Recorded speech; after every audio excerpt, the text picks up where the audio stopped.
Good morning or afternoon, wherever you are. This is Anthony Alaka with Torrey Hills Capital, and I want to welcome you to the Ventripoint Diagnostics podcast for May 26th, 2021. I hope you're all doing well under the circumstances, and I want to thank you for taking the time to attend today's virtual presentation. Many of you are familiar with Ventripoint Diagnostics. A lot of you even own the stock. We started working with Ventripoint back in September of 2020. And since then, George Adams and his team have done a tremendous job of creating shareholder value. We feel that even though the stock has performed exceptionally well over the past 7 months, there's still plenty of upside when you consider the company's recent developments and what they've announced. And I really wanted to take this opportunity to reconnect everyone with Ventripoint Diagnostics and really highlight the company's progress over the past 7 months, because it has been impressive to say the least. As you know, Ventripoint Diagnostic trades on the OTC market under the ticker VPTDF and on the TSX Venture Exchange under the ticker symbol VPT. Stock currently trades around 38 cents per share US on the American exchange, representing a market cap of roughly $40 million US. The stock has pulled back a little bit from about a little bit more than 30% from its high, and that was after the GE announcement. I know a lot of people were perplexed by that, but we think at this point it represents an excellent entry point for investors who are looking at a long-term investment in a company with solid fundamentals in an exciting space, and for those who own it higher to add to their position. With us today to discuss Ventripoint Diagnostics and the company's recent highlights, as usual, is Dr. George Adams, the company's executive chairman and CEO. And we also have the pleasure of having Elvira Makanovic, did I butcher that? I'm sorry if I did. The company's VP of Operations, Regulatory Affairs, Quality Assurance. George raves about Elvira and what she does with the company, is the right-hand person, so to speak. So I want to welcome you both today to our podcast. Thanks for being here. Thank you. So, George, most of our viewers are familiar with Ventripoint Diagnostics. So if you could just give us, a brief overview of the company. And then I just really want to ask you about the 5 or 6 specific key developments that have happened with the company and have you talk about them in more detail. And then we'll obviously open it up to Q&A. And so before we get started, for everyone, as usual, if our viewers have any questions during the presentation, just type them into the Q&A box and we'll make sure that it gets answered. So with that said, I'm now going to turn it over to George Adams. George, the floor is yours. Thank you, Anthony. Well, hello. I assume most people know the story, and so I just thought we would go through an update and get right into the question and answers, because that's always more fun for me. Anyway, so in terms, as Anthony just said, we've been had a very good year to date. We're up quite a bit from where we were, and there's lots more to go. I think the biggest item in the last this week so far has been that the 50-cent warrants have all expired. So we had about 33% of those warrants exercised. So we now have, I meant up to expire. We now have 3 years of cash in the bank and no debt. So that's been a good news story for us. And now there's no overhang on that at all. What's left are options. Essentially options, and a very small number of warrants are the only thing holding down the share price at the moment. We continue to have good liquidity, dropped off a little here in the last week or so, but that's, I think for sure that'll come back on as we present more news. Ventripoint is an artificial intelligence company which licensed a piece of AI technology from the University of Washington over a decade ago, and has spent the last that time perfecting it and making it better. We're on our 3rd generation of the product, and we now are the only company that can give you accurate volumetric results from 2D or 3D ultrasound or even MRI for all 4 chambers of the heart. And that product is approved for the United States, Canada, Europe, and in China. And we have begun to roll that out. Obviously, COVID has slowed that process down.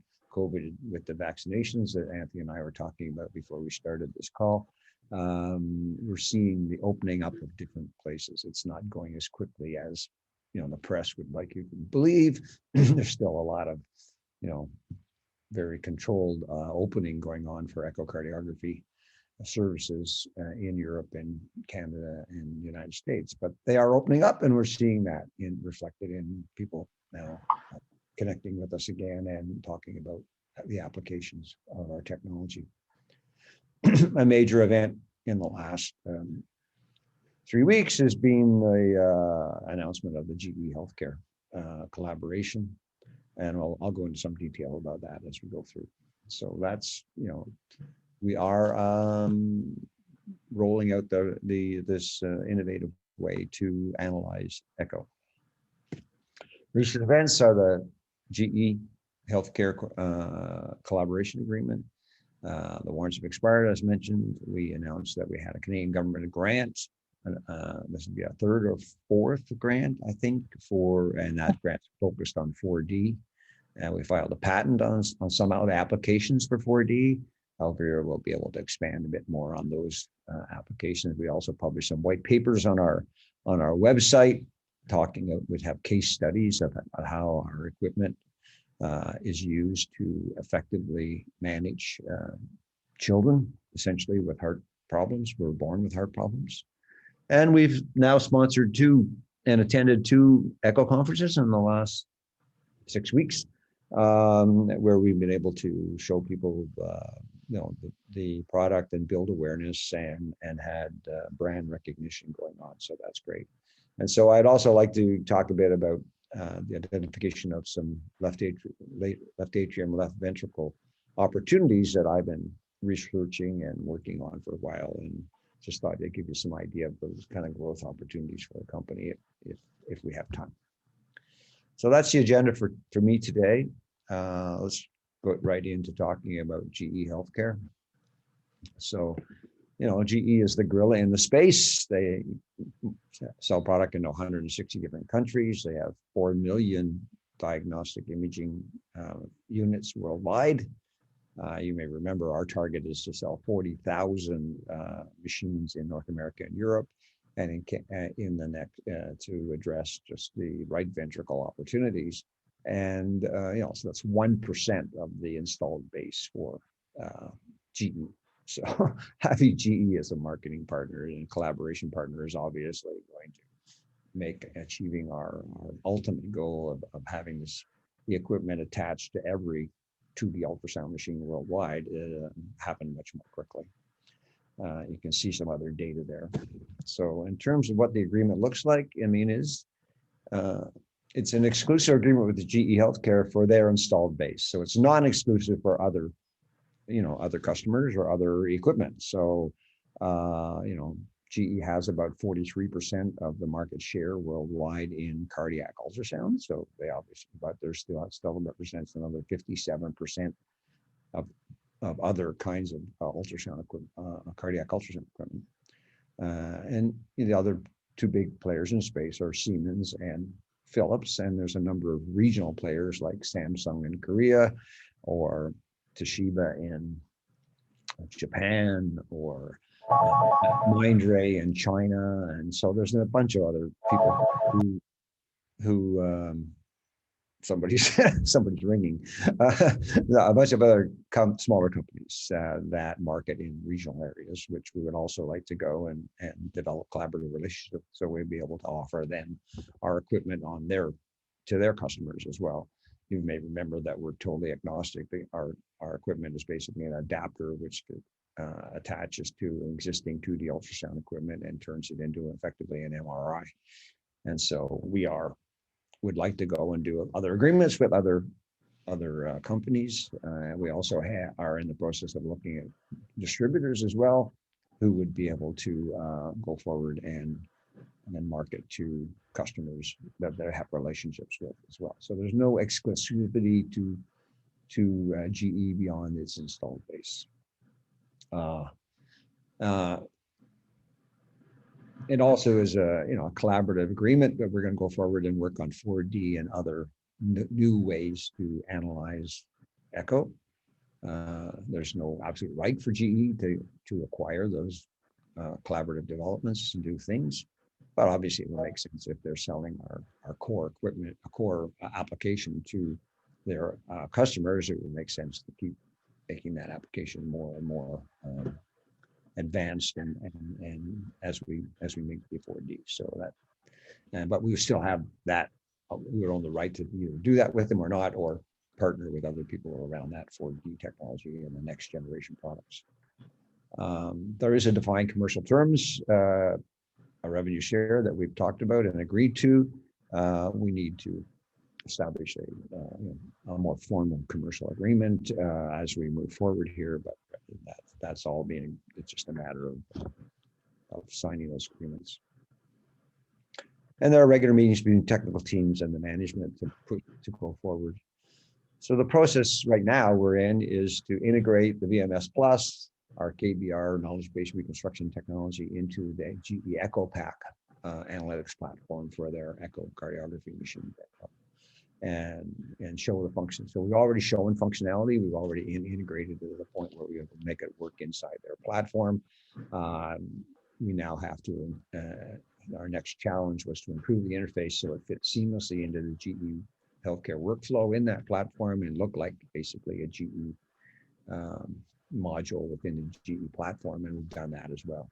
So we're currently internally testing the complete package to make sure it works, does what we want it to do, and also doesn't mess up what already existing GE healthcare functionality.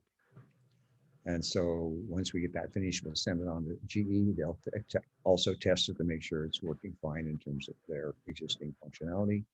And then we have to move on to train their sales staff and launch and marketing the sales. We're going to start in the USA. Elvira, do you have anything else you want to say about where we're at in the testing phase? We're just in the early days of the testing phase, but it looks good to start. We haven't identified any major issues because we have been developing within their EchoPack.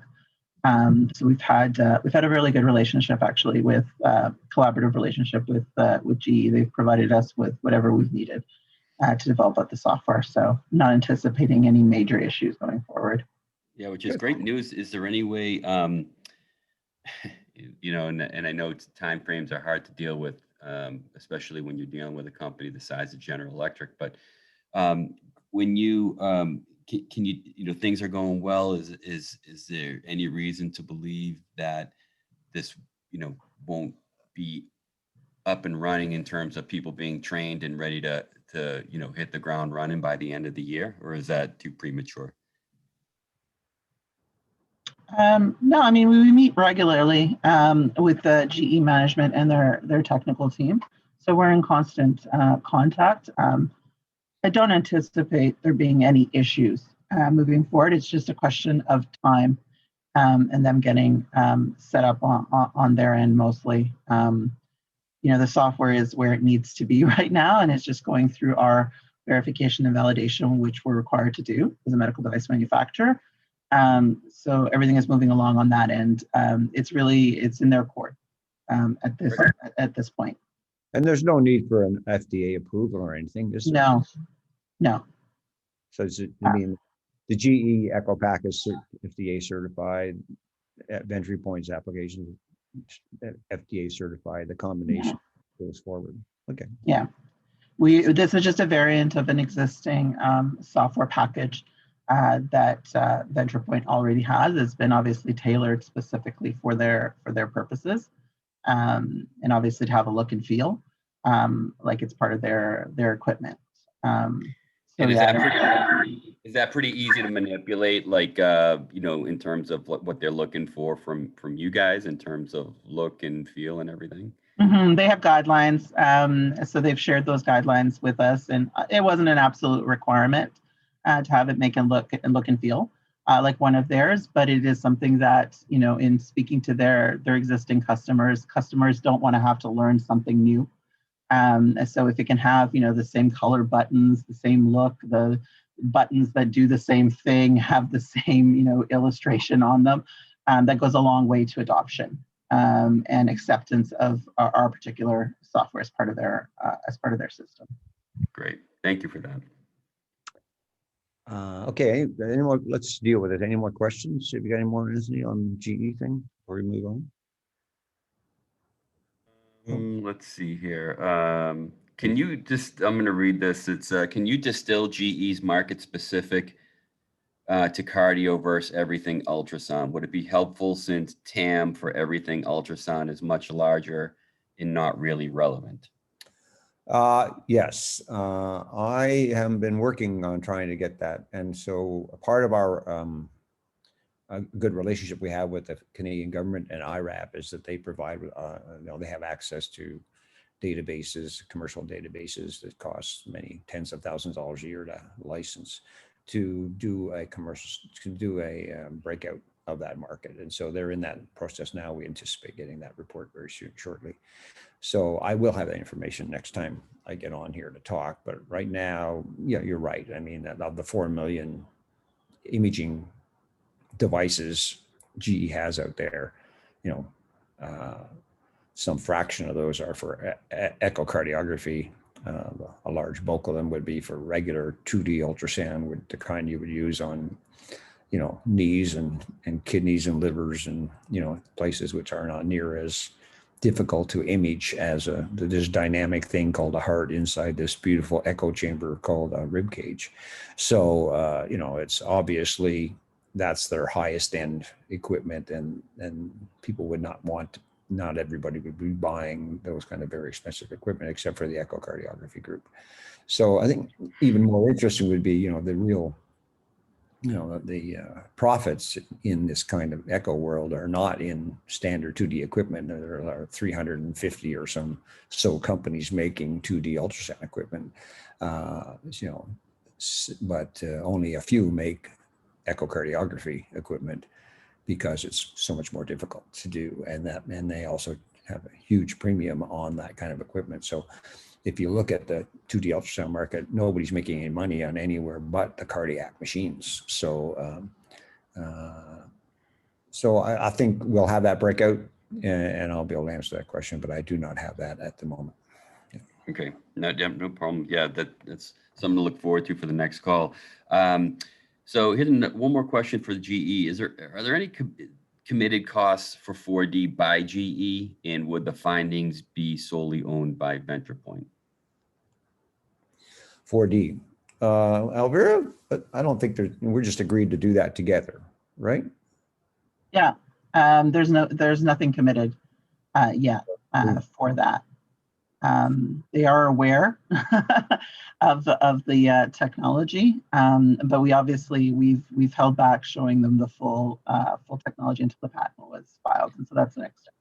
But that's Ventripoint's technology, correct? Oh, it's definitely Ventripoint's technology. Yes. I think that was. Yeah, we want to own that. Again, 4D is basically motion analysis. Mm-hmm. I think it's very interesting. I was just reading an article before I came on the call that's been published, where they've done a study now showing that it's actually the way to determine if your heart is really struggling in COVID. If your heart has it's not left ventricular ejection fraction, which is a classic way you would say the heart is struggling because it's not pumping as much blood every beat as it should normally do. They actually found that that's not a very sensitive measurement for the damage that COVID does to your heart, but they now found that by measuring the twist. So when your heart pumps, it actually twists from top to bottom and does a little twist. And actually by measuring the twist, you can determine that the heart's struggling much more and that's a motion. So we actually are able to measure twist using the 4D application. So it's very interesting to me that we're now coming to a point of where the medical profession is beginning to realize that this motion analysis has a lot more in it than the standard even volume and ejection fraction information, which is what we provide for all four chambers of the heart, and which is very difficult to come by, especially on the right side of the heart and in the atrium. Without MRI. So, already we have our first application, COVID, for this kind of motion analysis for the 4D. So I was amazed to see that this morning. Yeah. Yeah. Also, one thing to add is it's not just quantitative data that you can obtain from it. It's actually qualitative. I mean, you can actually see the twist in our pumping heart when it's pumping as well, which gives additional information just from the perspective of being able for the doctor to be able to see that and then be able to focus in on a particular segment of the heart that may be concerning to them. Yeah, I mean, how hard would it be to add this particular technology to the current platform that Ventripoint has? I mean, is it pretty seamless if you guys wanted to add that? So, I mean, this technology is almost complete in its development. So it will definitely be part of the package going forward. For the Ventripoint technology. It integrates well into it because it just takes all of the input that you normally have for the technology as it exists today, and then that's input into this 4D. And is that just a matter of just uploading, updating the software to add that in? Yes, correct. Oh, that's great. Yeah, I mean, basically at the end of the, conventional analysis for the VSM, a KBR, you end up with a pure mathematical model of all four chambers of the heart and how they're moving and each heartbeat. So at that point, it's all mathematics. It's just a matter of calculating for any point on the heart, where was it all the way through the cycle? How far did it move? How fast was it going? Did it twist? Did it go straight out? All those things are trivial when you've got a mathematical model of the heart. So the beginning, the core technology of Ventripoint to generate this accurate mathematical model of the heart, which is equivalent to an MRI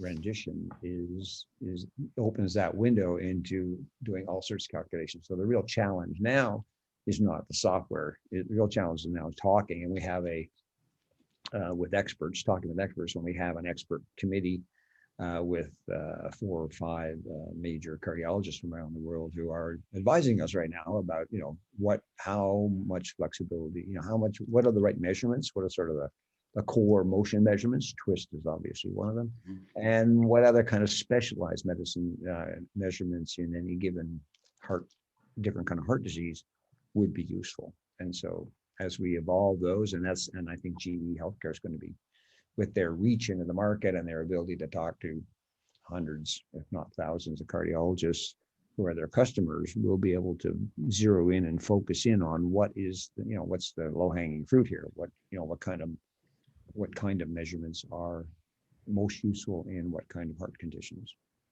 Right. So that's something also that we've mentioned in the past, Anthony, is for the right ventricle, there really isn't anything out there that does this. They have created these polar maps for the left ventricle. So they understand the segmentation of the left ventricle quite well. It's the right ventricle where we're essentially creating something from nothing. Doctors haven't had anything to work with. So the ability to be able to see this wall motion and be able to give it a qualitative as well as a quantitative value to it is immense for the different types of diseases and disorders that they'll be able to help in diagnosing, but as well in determining treatment paths. Have you been able to get any feedback from doctors on this, or just the idea of it? No, we've been, as George mentioned, we do have a working group, a committee that we've been working with over a number of months as we were developing out the technology to make sure that we were creating the right features, but as well as understanding the applicability and the different types of quantitative measurements that they would like to see, the challenges that they're facing in their current care of their patients and what they don't have in terms of the tools that are out there, and how we may be able to build those out in the 4D tensor technology. We are still working with them because every week we're learning something new in terms of the applicability of this technology. They get very excited when they see it because they just don't have anything right now. And one of the things, it's a little bit anecdotal, but one of the doctors that we've been working with, he just says, I just need a number. I need a number, an accurate number. And so this will give him that, for sure. Yeah, that's great. No, it's an amazing technology, and I'm excited to see the the evolution of of the technology and how it comes to market. Okay, so I'm going to save up a few questions toward the end because I know that I don't want to get too sidetracked and run out of time. I want you to get to everything, so please keep going. Okay, so our core app, we are out promoting, selling the product based on its right ventricular abilities. I mean, as Alvira just said, we're unique in the world in ability to give you accurate and reliable results from 2D or 3D echo on volume and ejection fraction for all four chambers of the heart. And so where that's important is congenital heart disease, because if you're born with a heart problem, it's always the right side of the heart, and pediatric cardiologists worldwide struggle to get an idea of how the right heart is working and how it's, as the child grows, how is the right heart growing too faster or slower? Is it performing, and it's difficult because as the child grows, the heart changes size, but if it gets too large, then you have to go in, intervene and do something, do some surgery, whatever. So some of the white papers that we've put on our website are talking about the need for our equipment in that environment. You can, and the difficulty of putting children into an MRI over and over and over again over many years to monitor the growth and enlargement of the right side of their heart. So that's a key area. The next one was pulmonary hypertension, because if you have any kind of lung congestion, COPD, asthma, lung cancer, it becomes more difficult for the right side of the heart to pump blood over to the left side of the heart. Consequently, you get something called pulmonary hypertension, which is high blood pressure on the right side of the heart in your pulm, because it's the pulmonary artery that goes from the right side of the heart up to the lung, and then the pulmonary vein, which comes from the lung over to the left side of the heart. And so, we've had a number of years we've been working on that. One of our first clinical trial was on pulmonary hypertension, where we had 8 very high profile cardiac centers who did that study for us, and that's been published to show that we are equivalent to MRI. This has become even more obvious that right heart mechanics are important when you have lung problems, and that's when COVID. And as I just told you, that COVID cases are now finding that not only measuring right ventricular volume and ejection fraction is a very critical measurement in COVID. We're also finding that these motion things like twist are also giving us additional information and are able to select out the COVID patients whose heart have been damaged. The story's evolving. There's initially there were 60% of patients who were hospitalized had heart problems. We're now finding out that even people who are asymptomatic have heart problems. We've been finding people now who were in the hospital, had mild symptoms, had some kind of a heart problem. Everything seemed to resolve. They were checked out of the hospital and they're back within 60 days, and a number of those are dying within 60 days. So it's a very complex story, but there's a lot of cardiac implications for COVID patients. And the last one we focusing on were the cardiotoxic effects of chemotherapy. So this was what had been driving us since we came back into the market in September and got going. We took advantage of the lull between the first wave and the second wave of COVID to get our machines into top centers around these theme right ventricular applications. MD Anderson for cancer, King's College for COVID, Sick Kids, and Peter Monk for PH and CHD, and Erasmus for CHD and general cardiology. And now Glenfield. Where are we at with Glenfield, Alvira? They're finally getting ready to issue a PO. So we're actually almost nearly completing the system. We are ready to ship when they are ready to receive. It's been a little bit of a longer process, just given COVID and priorities within the hospitals, and they've been overwhelmed, obviously. But we are finally there. We're laughing because we had the BioPub a few weeks ago, and Dr. Skinner from Glenfield was on the hospital, and someone asked him, why don't you have the new? He's got an older version. Why don't you have the new version? And he just rolled his eyes and said that NHS was the most bureaucratic institution in the world. NHS being the UK National Health Service. So we finally found a way through that maze. So we continue to talk to other hospitals around other applications and getting more top hospital or install these things in other top hospitals. And as I said, we're beginning to see the hospitals now are able to get back opening their echocardiography suites. Elvira, you were saying the other day, they're still kind of restricted in many ways, right? They are. It depends on the regions, but they are restricted in terms of just they can't have full capacity of their personnel. They've obviously been told with patients quickly in and out, so they don't even do full echoes in many sites.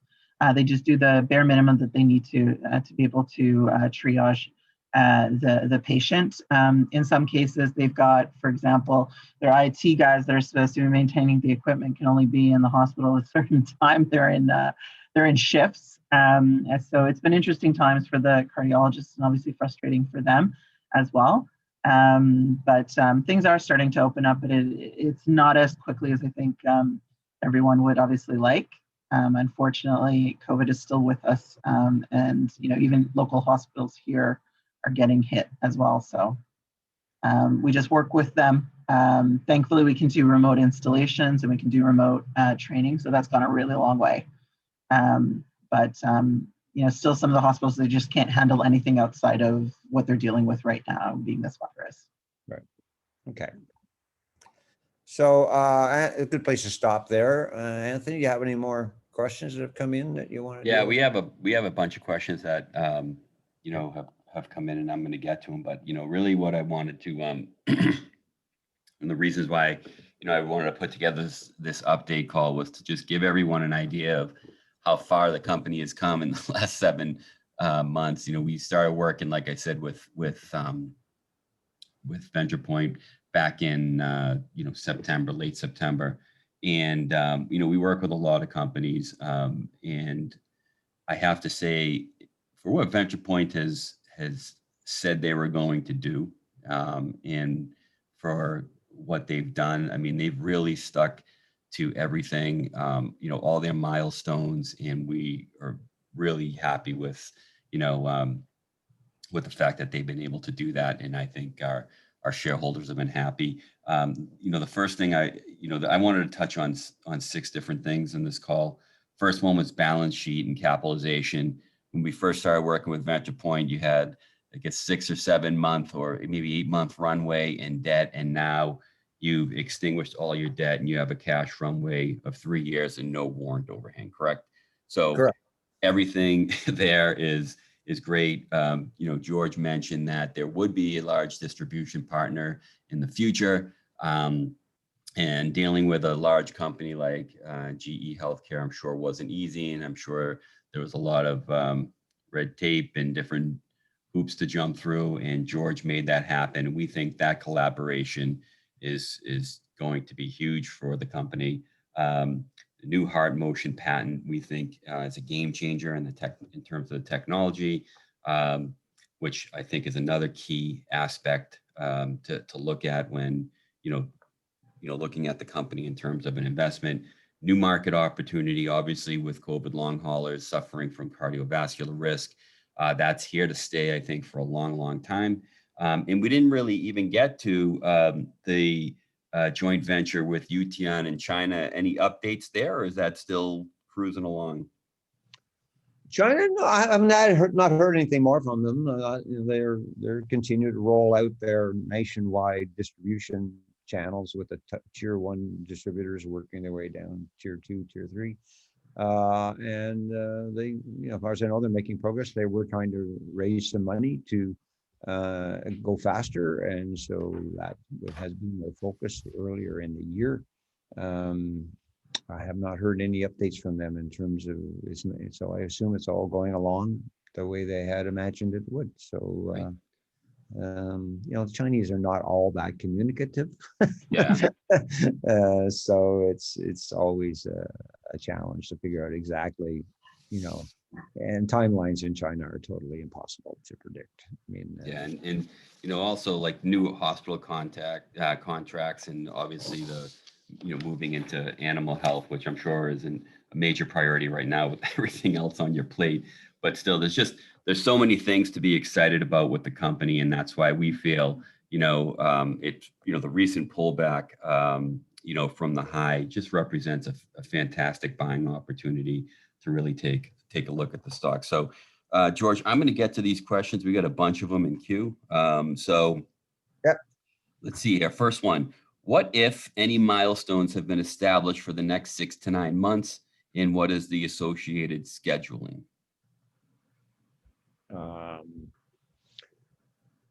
Well, I mean, the biggest milestone is the launch with GE to get their sales staff trained and their application specialists trained, and to get them ready to go out and start meeting one-on-one with their customer base and upselling them to the new package, including the Ventripoint functionalities.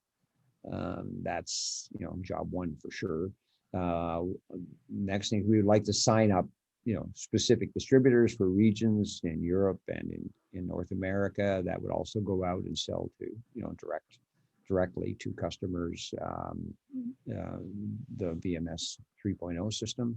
So and to build that base, we also would like we're going to continue to work with key centers.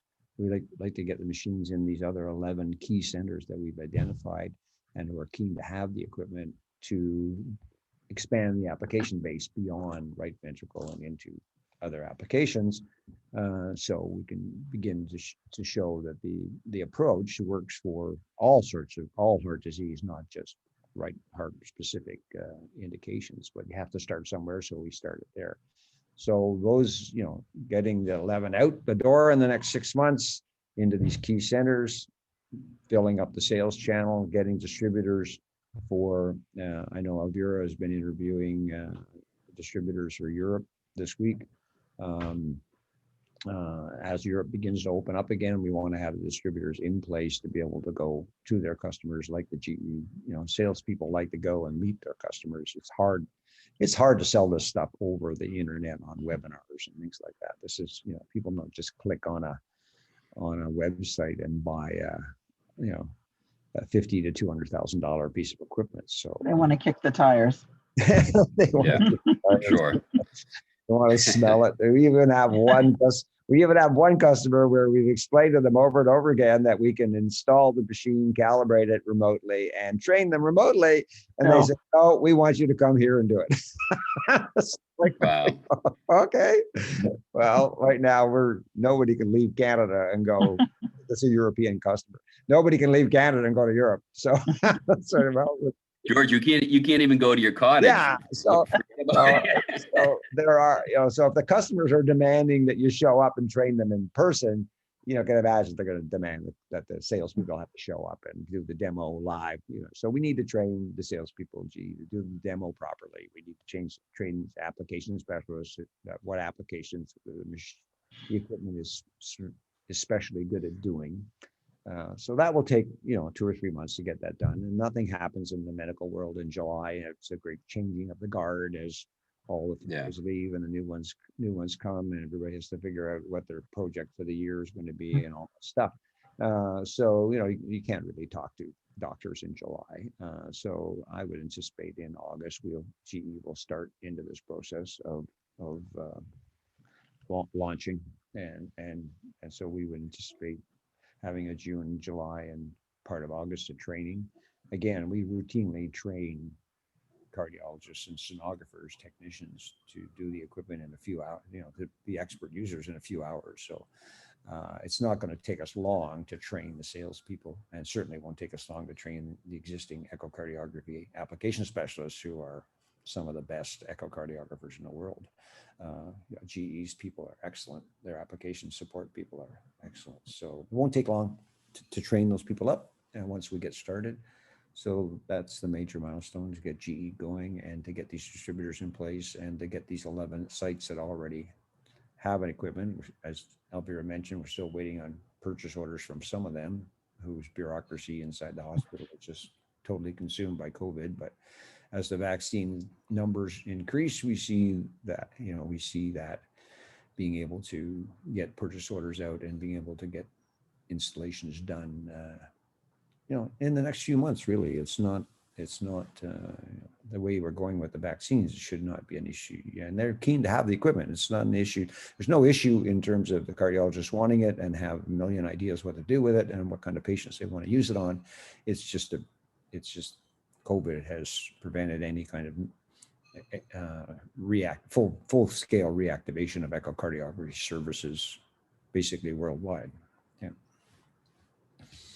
Does that, I hope that answered the question. So yes, it does. It actually answered, I think, a couple of questions that we had in queue, but I know that you can't really get into specifics about the GE commercial agreement, but can you just talk about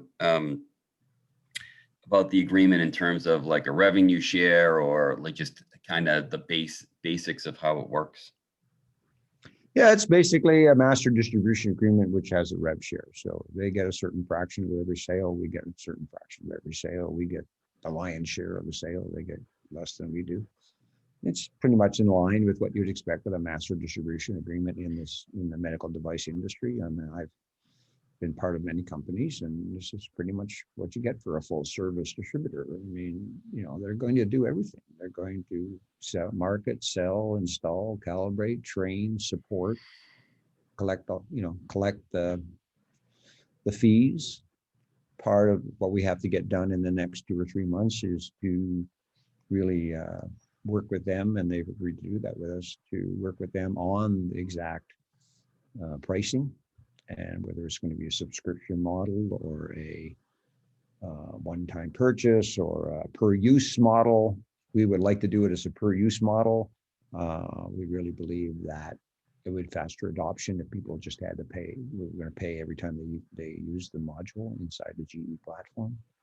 That would be, we believe that would ease adoption instead of having to get somebody to run around the hospital and get approval for either an annual lease or a monthly lease or whatever, monthly subscription, that they just said, hey, we're going to do this. And every time we use it, we have to pay the company a certain, pay GE a certain amount.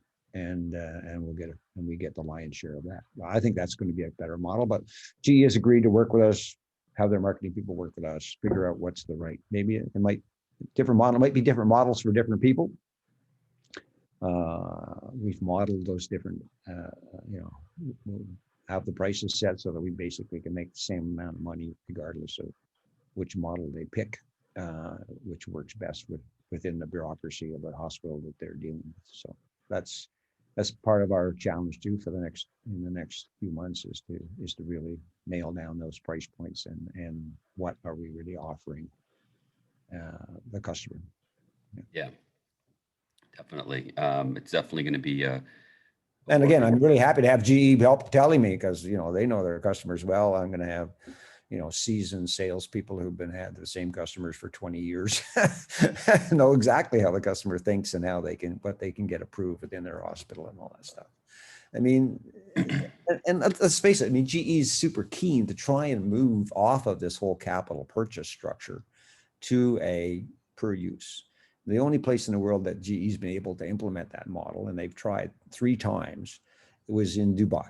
So in Dubai, they now have a situation, and been going on there now for 3 or 4 years, that they supply the equipment for free, whether it's a CAT scan or a PET scanner or an MRI machine or a X-ray machine or an echocardiography echo machine. They supply it for free, and they charge on a per use basis, on a monthly subscription basis for them to do it.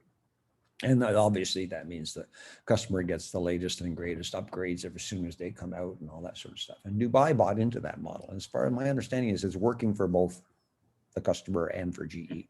That's the only place in the world where you've got a per use model running. But they would, it's working much, they make more money out of that than the one-time sale kind of model, capital purchase model, which the rest of the world uses. So they're very keen to go back and see if a subscription model if they can sort of break through that wall with a subscription model for our particular application within their platform. So they're keen to do that. Yeah. As a general question, are there an equal amount of potential issues with right ventricle as there are with left? Meaning, could you double the current market size? Oh, there's much more for left than right. No, right is probably 10% of the market, of the overall market. Left ventricle is much higher. Well, that sort of leads right into my next slide. So why don't I just go there and start talking about some of the left app. So left side application, again, as I said, the right side applications are mostly pediatric, pulmonary hypertension, cancer is a big application for right ventricular function as an indicator for damage because of chemotherapy. So that's one of the, that's a big market for the right side. But, most cardiologists deal with adults who have ischemic heart disease, coronary artery disease, valvular disease, all sorts of problems. And most of that affects the left side of the heart, hypertension, and atrial fibrillation, all those kind of things. And so there's, once we start, which is why I'm keen to start getting these things into hospitals where they're going to start looking at these kind of applications. So the one I like talking about, is going to most fun for me is hypertension. You may remember, you might not remember, when I was in medical school in McMaster University many years ago, normal blood pressure was 120 over 80, and high blood pressure was anything, 100 and whatever over 90. So it's the second number, the diastolic number, that's most important in hypertension. And so anything 90 and over was considered hypertension and should be medicated with, either diuretics or once those stop working, then, ACE inhibitors, calcium channel blockers, all sorts of other ways to help your heart with medications to be more efficient and function better and lower your blood pressure. And so, but about 2 years ago, there was a large study done by a group in Columbia University in New York, showing that in fact, if you lowered blood pressure even at 120 over 80, if you lowered that pressure to 120 over 75, you'd have a major impact on the healthcare system. You would lower the major adverse cardiac effects of hypertension, myocardial infarction, sudden death, heart attacks, atrial fibrillation, all those things would all lower significantly just by lowering the blood pressure even below 120 over 80. And so consequently, the American Heart Association and all the various organizations around the world changed the definition of hypertension to 120 over 80. And so overnight, the United States went from having 60 million people with hypertension to 100 million people with hypertension.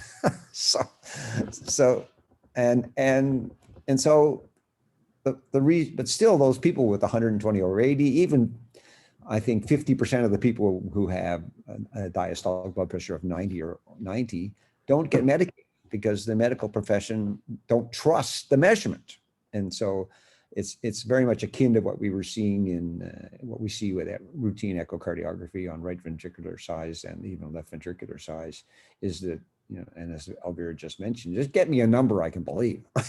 Yeah. So hypertension is the same situation. Just give me a number. If I could believe that 120 over 80, I would medicate my patient. I would give them a diuretic, which costs, they could take a diuretic twice a day, lower their blood volume and lower their blood pressure. And, it's like 20 cents a day worth of pills. It's nothing. Right. So, and that would, and the study they did this, the hypothetical study and you can read about it. Or if anybody wants to send me a note, I'm happy to send them a copy of the publication. It was in the New England Journal of Medicine. So that you would take, and that one, I think the base year they did it on was 2011, I think. And they showed that you would take $8 billion out of the healthcare budget by simply giving people these these pills to lower their blood pressure. And so the problem is the diagnostics. And so how do you measure You know, you go to the doctor and it measures 120 over 85 or 130 over 85, and he says, you know, I think you know, by definition you have hypertension, but you're just excited because you're here. You have white coat hypertension. You're just excited because you're in my office and you're at the doctor's office. So go home and come back when, you know, I'll wait till it gets to 90 or 95 before I do anything, which is the wrong answer in terms of overall healthcare and cost effectiveness of healthcare.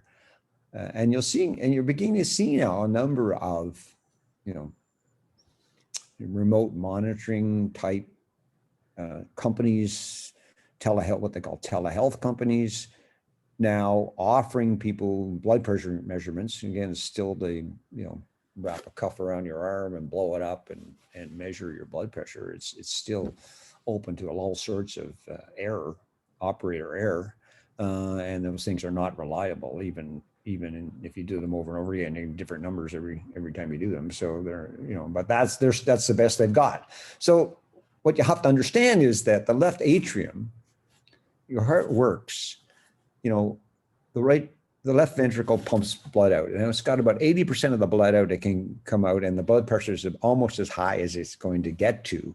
The last 20% of the effort is the left atrium gets involved. So it helps the left ventricle push that last 20% of the blood out against the highest pressure. And so the volume, and when that pressure is too high, the left atrium is stressed. And like every chamber in the heart, if you stress it, the first thing it does is get bigger. And so by measuring the volume of the left atrium and comparing it to an index standard, saying, you know, how big should your left atrium be normally? How big is the left atrium of this patient? You can actually measure the integrated effect of high blood pressure on the heart by measuring the volume of the left atrium. What do we do better than anybody in the world? Is we measure volumes of chambers of the heart. So I want to do a study that says measures left atrial volume and correlates that to hypertension and change the way we measure hypertension everywhere in the world. And not only that, now you would be selling 2D ultrasound equipment to every GP's office in the world. You get rid of that sphygmometer, that blood pressure cuff thing that hangs on the wall, and you would replace it with a very inexpensive 2D ultrasound machine, because it's actually not that difficult to get two orthogonal views of the left atrium on a patient. And as you remember, our system doesn't require really super perfect views. We do perfectly well on low quality images, which you would get from a relatively low quality 2D ultrasound machine. So for a very inexpensive price, you could actually be equip every doctor's office in the world with a 2D ultrasound machine and allow them to measure left atrium volume and actually get a number they could believe for cardiac hypertension. So that application alone would dwarf all other applications we have for the VMS application. So that's an exciting opportunity for us. And we actually now have a major center in Canada who wants to do that study. So we will be going forward to get that organized now that we have the financial resources to support such a study. Another application is unreadable echocardiogram. So about 7 to 10% of 2D ultrasounds are unreadable because they're too blurry. And some people are just not what they call echogenic. Some, you know, it doesn't, and it's just the anatomy of the person and the physics of sound. And some people, you know, you've got to shoot the sound between your ribs. You can't shoot it through the bone. You have to shoot it between the ribs. So some people's ribs are very tight together. There's very little window there to get the sound in and get the echo back. And so they always give you poor quality images. And so most cardiologists, you know, I get 7 to 10% of them, they just say, I can't read this. It's too blurry. I don't know what's going on with this heart. I'm going to treat this patient based on their symptoms alone and nothing to do with their heart. Whereas we've been able to show, we did the study in Mazankowski Heart Institute in Edmonton, we were able to show that we can read unreadable echoes. We had 100% success reading unreadable echoes in the study that was done by Dr. Winthram out in Mazankowski. So I want to offer a service to all the cardiologists not only in hospitals, but in cardiology offices. A number of cardiologists have, you know, groups, 3 or 4 cardiologists together would have a ultrasound facility, and they would be doing their own echoes. All the, you know, imaging centers, remote imaging centers, which have a cardiologist who come by once or twice a week and read whatever echoes they collect, would also have the same 7 to 10%, which are unreadable, and they would, and that frustrates them. And it's a whole lot of work to get these studies done. It frustrates the echocardiographer who's trying to do a good job, who doesn't want to be blamed for getting bad images, but there's nothing they can do about it. They can twiddle the knobs on the machine all they want. They still get bad images, and but we can save all that effort and give them a reliable answer from those studies. So I want to offer that service to everybody in the world, really. Another one is high-risk pregnancy. We've had this one, I mean, there's a 40 to 60% increased load on the heart, on the right heart as well as the left heart during pregnancy. And so if you have any kind of a heart, going in precondition on hearts, and we're certainly finding out now from COVID that there's all sorts of people out there whose hearts are basically not functioning all that well. And if you put any kind of stress on them, like COVID, you all of a sudden now you've got somebody with a chronic heart problem. And the same thing happens in pregnancy. And so, these are very high, highly intense environments where you would hospitalize the mother for the last 2 or 3 months of their pregnancy. The cardiologist would be, examining them on a daily basis to make sure that their heart is up to going another day. And again, a lot of that is right heart disease. And so I want to do a study on high-risk pregnancy. We actually have, again, another study, another major center in Canada who wants to do that study, and we're gearing up to start that high-risk pregnancy study. Cardiopulmonary bypass has also been one that, when you do open heart surgery on somebody, do, triple bypass, quadruple bypass, whatever, put a lot of stress, you end up creating a lot of clots, you end up flooding the lungs with clots. So it's not unlike what you're seeing in COVID. A lot of those people, when they come out of the surgery and the heparin is reversed and you're back to having a normal coagulation system working so that all the wounds in the chest can stop and you can take the drainage tube out.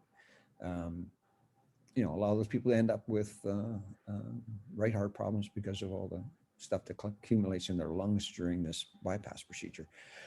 So it's, again, an area I'd like to see us, it's been mentioned to us by a number of cardiologists, as areas where we need to be able to assess the right heart of people who've gone through bypass surgery. Last time I looked at bypass surgery, there was about 350, 500,000 procedures a year done in the United States. So there's a lot of patients, and they would need to be, their hearts need to be studied after the procedure in the recovery room, and see whether there's now significant stress on the right heart and something needs to be done to offload it. We also have been now looking at left side valve replacements. So the aortic valves and mitral valves need to be replaced in a number of patients. We actually have a study we've announced for children anyway that's being done at Stollery Children's Hospital, where they're looking at both left atrial and right atrial volume and ejection fraction, and to try and get a better idea of the function of the mitral valve, which is the valve between those two parts of the heart, and trying to assess, using that information to do a better job figuring out when it's time to replace that valve. And the same thing can be done for the aortic valve. So again, it's just an area where it's more and more people, as an aging population, you find more and more people who have heart valve disease, and deciding when to do that procedure and to swap out, put in an artificial valve, take out the natural valve and put in a heart valve is the timing on that is critical. I mean, these artificial valves, whether they're mechanical valves or biological valves, don't last forever. They last for 15, 20 years at most.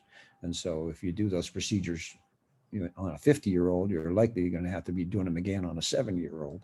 And so you want to push out that first procedure as far as you can. So hopefully you don't have to do a second procedure. So but also you don't want the heart to go into total heart failure because the valve is malfunctioning so significantly, the heart just isn't working. So it's a trade-off. The last one, atrial fibrillation.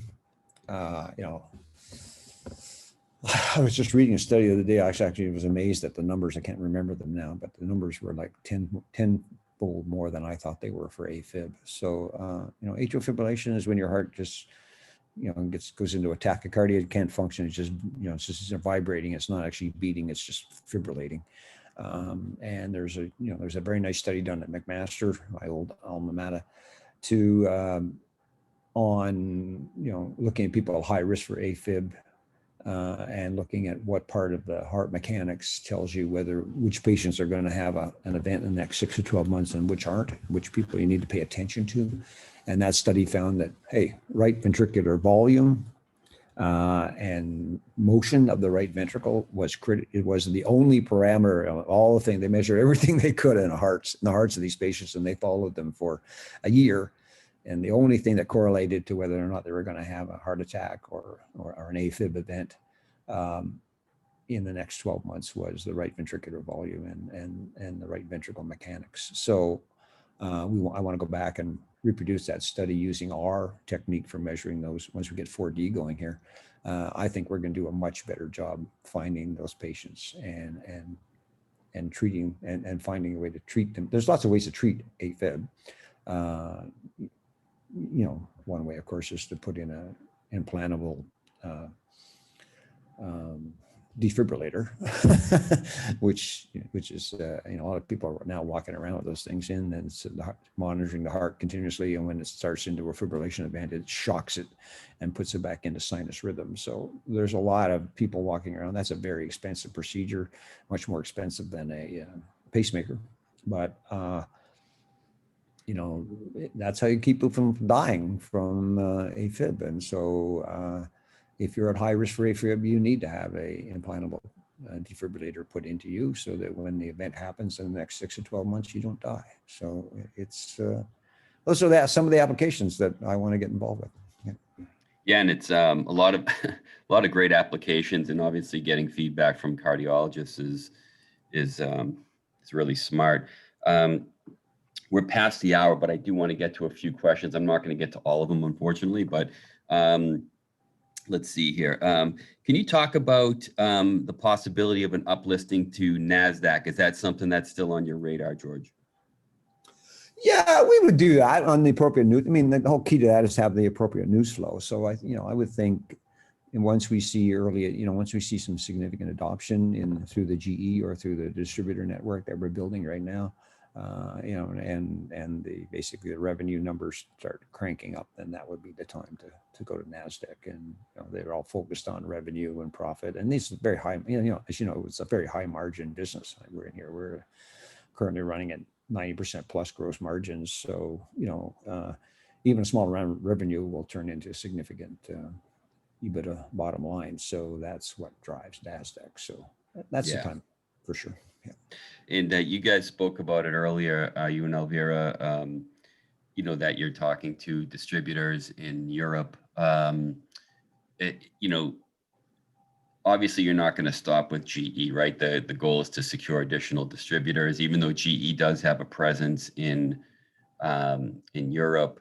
Do you think it's possible or reasonable to expect an announcement on another distributorship within the near future, or are you guys just kind of focusing on getting GE up and running? No, there'll be announcements of distributors going forward on a fairly regular basis. We're advanced in discussions with a number of them. So I think they see the value. The GE collaboration has increased our credibility in the marketplace significantly. And it's interesting, even GE does not ban their own distributors from distributing other people's products, even if they are integrated into the GE. So GE does not direct market everywhere in the world. They work through distributors. So if the distributors can get a head start on that, even the GE distributors can get a head start, they're keen. Yeah. So yeah. Are there cardiovascular MRI key opinion leaders championing MRI imaging who are obstacles to less expensive, successful AI imaging platforms like VPT, like Ventripoint? Oh, that's a, I always want to answer these things totally, based, so let's put the caveat up front. I mean, I don't talk to a lot of MRI, cardiac MR guys. I mean, we're not, they're, I talk to quite a few radiologists and people who run the magnets, MRI equipment. They don't like cardiac patients on their equipment. It's just, it's a cost center for them, not a profit center. They don't get paid enough to do cardiac MR. And as you know, 20 to 30% of the people don't make it to the end of the procedure because it's an hour or two inside the machine, and it's very claustrophobic, very noisy, and people just don't like it. So, I think cardiac MR is a field which continues to expand for things like TAVI, where you need to really nail down the size of the orifice of the aortic valve or of the tricuspid valve or whatever you're doing, what kind of valve you're putting in there. You really need that dimension. These valves are, $20,000, $30,000 a crack, so you can't order 10 of them and see which one fits. Yeah. You got to get so cardiac MR has pretty busy just doing, where it has really high value in niche things like TAVI. When a few times I've talked to cardiac MR experts, and I do know a few of them, they say they got lots of things to do. They're not worried about if the patient can be evaluated by echo until they need to have the MR done, that's great. That just works for them. They don't want to use up their magnet time doing patients who aren't ready yet to do. Most of them want to do the MR before they do the surgery. They want to go. They're interventional cardiologists. They want to, do the MR, get the result, and the next day have the patient on the table doing whatever they're going to do, put in the valve, put in the stent, put in the defibrillator, put it in the pacemaker, whatever it is they're going to do. They don't want to do an MR and then say, oh, well, you're not ready yet, come back next year. That's not what they want to do. So no, I don't think there's any conflict here with the cardiac MR guys. They're plenty busy enough doing the patients they have. Yeah. And can you just talk about your intellectual property and protection, obviously your patents and things like that? Well, sure. So the first thing is we have a global exclusive license to the core technology, KBR technology, the reconstruction AI technology from the University of Washington. It's a 1.5% royalty. I know I've said before it's 1%. I was corrected by my my former CFO that it's 1.5%. So anyways, 1.5%. But most of that is the proprietary additions we've done to that algorithm. If you practice the art that's in that patent that we licensed, it would only get you to about 82% accuracy, and that's not good enough to really replace MR. So the additional things we've done to that algorithm is what gets us to be absolutely equivalent to MRI. So we haven't told anybody how we do that. We keep that proprietary. Also, the catalogs that we've created, the system works. The dots that we select out are sent to the KBR engine, which uses a catalog of existing hearts to create the model of the heart in question.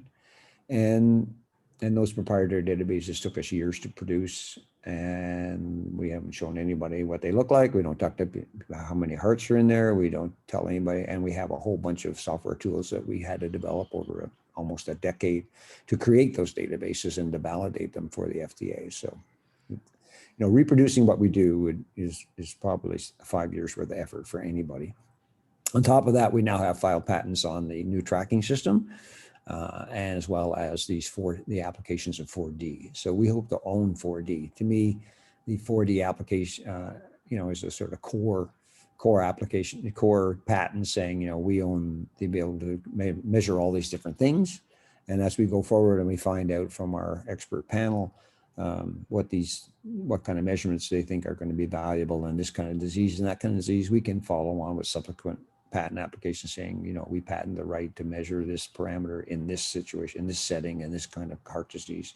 So we can build on our IP portfolio. That's important. As you know, this is my 7th time around. My other I've sold companies to Pfizer and DuPont and big companies, and the intellectual property portfolio is critical to them. They want to know that they have a right to exploit this intellectual property for a number of years going forward. And part of the valuation you get is based on the strength of your IP. I mean, I remember once I sold a patent to Baxter, and they came back and said, you didn't patent near as much as you could have. We want you to go back and reissue the patent and claim all these additional claims. And when I called up my patent attorney and said, this is what I want to do, he said, oh, George, you realize, you have to give up your patent first before they'll reissue the second one. And so there's, if they don't issue the new one, or they find some reason not to, you end up with nothing.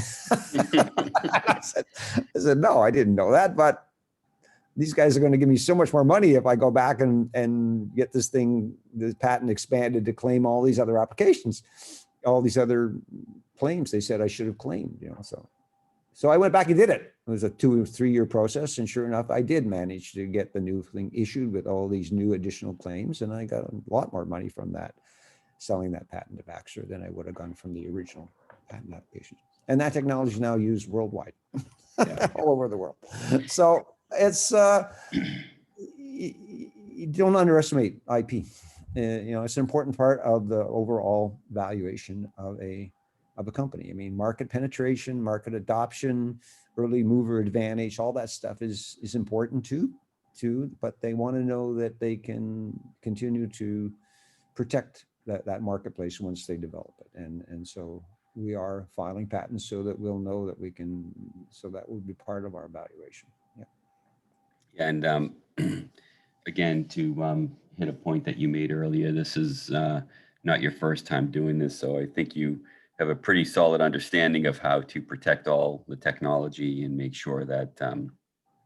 Well, and I'm pushed by Elvira, who's 10 years doing IP, working for an IP lawyer. So yeah, that's great. She's super keen on filing more and more patents, because she really she, like me, understands the value of having as big an IP portfolio as you can get. Yeah. I'm going to do one more quick question. What impact is China business going to have on, in terms of what percentage of your business do you think that is going to make up? Do you think it's going to be eventually 15% of revenues, 50% of revenues? How much weight are you giving that China joint venture, or is it too early to tell? Well, there are 34,000 hospitals in China. China does twice as many echocardiography procedures than the rest of the world on a per capita basis, because you cannot get any surgery done in China without having a echocardiogram done first. Okay, so if you got an ingrown toenail, you can't get the surgery done to fix that without going and have an echo done first. So China uses echocardiography as a mass screening tool to find people with heart problems, which is part of the reason that they have twice as much heart disease, but is because they look for it and they find it. But also they have every major risk factor for heart disease: smoking, diabetes, bad diet, you name it. And there's been a big task force in the United States and other countries trying to work with China to help them deal with their risk factors. There's a big report comes out every year saying this is the progress we've made. This is where we need to put more effort. And it's been the same for decades. More effort is on reducing risk factors. The Chinese population are not interested in changing their behavior in any way. And so they've had no success in 20 years of trying to change the behavior of the Chinese people. So I think once we get in there, it'll be a huge market, relative, so it's probably the equivalent, it's probably equivalent of 2 billion people. Yes. So it could theoretically be, but the other problem, of course, with China is everything tends to get commoditized in China. Everything gets to be, because they don't really have that strong intellectual property right protections and things like that. So people start making knockoffs inside China. They start doing things. So, but our partners are very sensitized to that. They've gone to the central server model. They're keeping our algorithm and the database of everything behind an absolutely exhaustive firewall and a central server. They're putting they're putting basically data collection machines out so that they can collect the images and send them back to the central server and do the analysis. So they're working diligently to make sure that the way they roll it out in China works to counteract the sort of normal Chinese behavior. We have a 10% interest in all that. If it's a third of the market, it's worldwide. So we're going to. It'll only be a small fraction of the total revenues we're going to get from doing the rest of the world. So yeah, 34,000 hospitals, and I think they said they were building like almost 1,000 a year or something crazy they like build that. 1,000 a year. Yeah, it's a lot of volume. We're going to wrap it up. George, is there any way you can go to the last slide that shows our contact info? Yeah, there you go. Okay, so I'm sorry if I didn't get to your question today. I'm sorry, there were a lot in queue. We'd probably be on here for 2 hours if I did, but we're going to do this again in the next few weeks. And you're welcome to join again, and we'll be happy to answer any questions for you. You have George's email address. You have my email address, Jonathan Robinson's email address as well. If you have any questions that weren't answered, please feel free to reach out. Happy to answer them. If unfortunately we couldn't get to all of them today. I want to thank George and Elvira for coming on today. We really appreciate you getting us up to speed on Ventripoint's lead projects and product and all the anticipated milestones that are coming down the pipeline, and really excited to see how you're going to expand, obviously, the VMS 3.0 footprint, the new heart motion technology, and the relationship with GE and other announcements coming forward. If anyone wants any additional information, you can visit Ventripoint Diagnostics website at ventripoint.com, including details on the VMS 3.0 system, as well as all their recent news and press releases and things like that. It's a pretty comprehensive site. You can get a lot of information there. And I want to thank the viewers for coming on and getting up to speed on Ventripoint and getting an update. I think there's a lot of great things happening with the company. We clearly think that the company is undervalued at this point, and this pullback in the stock since the recent GE announcement, which is, I think tomorrow is 1 month exactly to the day that you announced that, George. I think the pullback has given us a great opportunity to take another look at the stock. And if you're not an owner, get in there and I think take a position. And if you do own the stock, it might be a good opportunity to average down or buy more. So, we're going to leave it there. George, Elvira, really appreciate your time today. Thanks for coming on, and we'll do it again in a couple of weeks. Okay. Thank you, Thanks, Anthony. take care. I'm just thinking, Anthony, I didn't hear